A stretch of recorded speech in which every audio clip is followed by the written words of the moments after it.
Should pass interference be reviewable? No, because then where does it end? What about holding on the offensive line?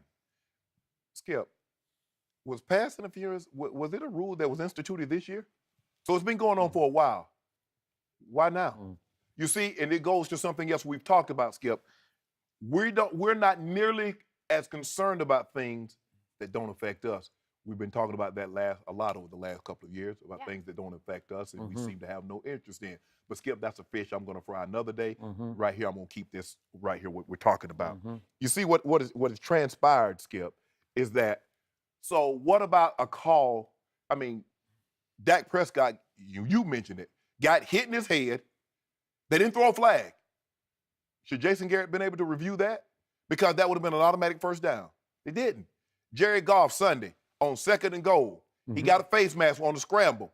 Should Sean McVay been able to review that? You see, the rules have already slanted for the offense. Skip, at some point in time, you got to let you got the incidental contact.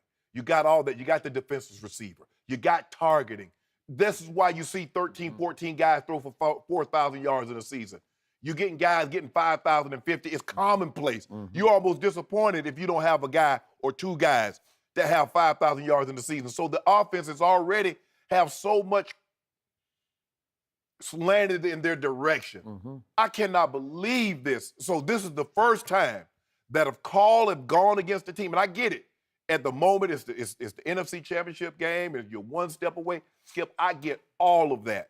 But it's hard for me to believe that there has not been an egregious call that has happened over the course of NFL history that's gone against the team that prevented them. Because what have we heard? I've heard every coach that I've had, and I played 26 years of organized football, from Pee Wee to JV to high school to college to pro, Skip.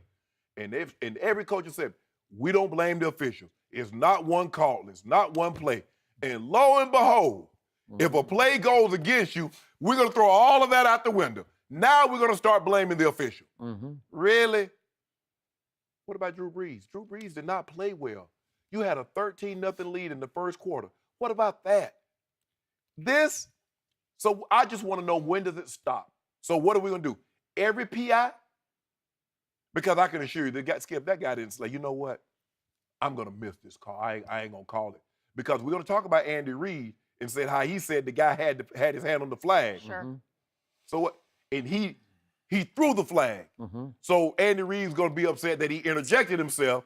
Sean Payton, on the other hand, is upset that the guy didn't interject himself. So who's right and who's wrong here? But Skip, don't do this. Because you open up a can of worms, you're going down a slippery slope that there's no coming back from. And I just want to know, where does it stop? What's not going to be? So why is holding? Why is defensive PI more important than offensive holding? I don't think it would be. But I definitely don't think this should be reviewable.